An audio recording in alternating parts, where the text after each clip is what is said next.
Bueno, comencemos entonces, David. Dame Vamos a dos hacer el primer secs, clip sí. y a ver cómo va. Ok, dame 2 secs nada más y ya estoy.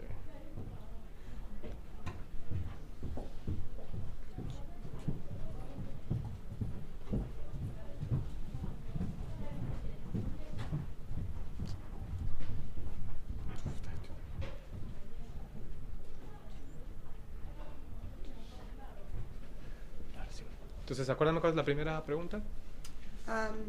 Social Si first. puedes, si puedes, Hablar qué es social first y luego sí, enfocarme ¿qué en es dos social ejemplos. first? ¿Y por qué importa? ¿Cuál es la diferencia? Okay, eso es lo primero. Okay. Right. So, social first means that we are putting social media at the heart of our newsrooms. So we're going to social media to engage the users. That means that we are trying to get them to share our content, to talk about it, to write comments on Facebook, to tweet about it, to write posts on Google Plus and any other social channels. It means that we really want to listen to them, we want to engage them in a conversation, but also, and probably most importantly, we want to put social media as part of our daily content, as part of our daily output.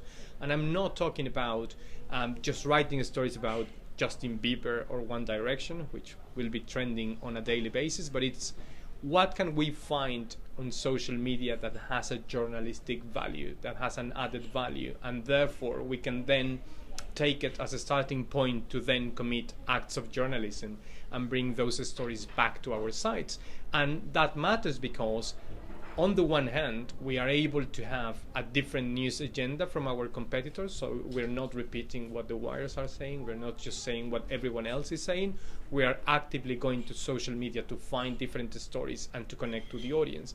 And on the other hand, is because we're talking about things that matter to that audience in social, we can communicate with them, we can connect with them in a more friendly manner, and therefore we're able to reach an entirely new audience of young people who are not consuming news anymore on TV or on traditional broadcasters, but are also consuming news, or mainly consuming news, on Facebook, on Twitter, on Google Plus, and so on and so forth.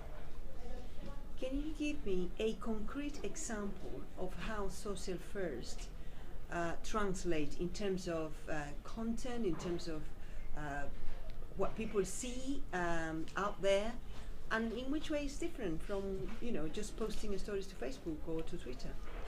So having a social first service allows us to discover untold stories. So to give you a concrete example, we have launched a project, a social first project with BBC Brazil called Sala Social, which is social living room. And basically what it means is that we actively use social media to discover these stories. So during the presidential elections just last month, we knew that the big topics of the debate were corruption, education, and so on and so forth. But we thought that we had a fantastic opportunity to do something different through social media. So we decided to use Sala Social as the backbone of the presidential election coverage. So we said, okay, if education is one of the big topics, what can we find about it in social? So doing a lot of research, contacting a lot of different groups and communities in social media, we were able to identify that actually one of the biggest issues was violence against secondary school teachers in Brazil.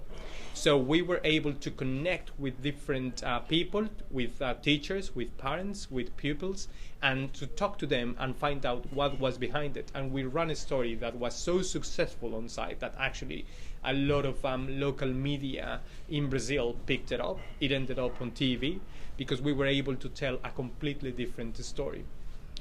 Another really good example of how social first works is BBC Thai. So on May 22nd, we found out that there was a military coup in Thailand, and therefore for a week or so, a lot of international broadcasters were being censored in Thailand.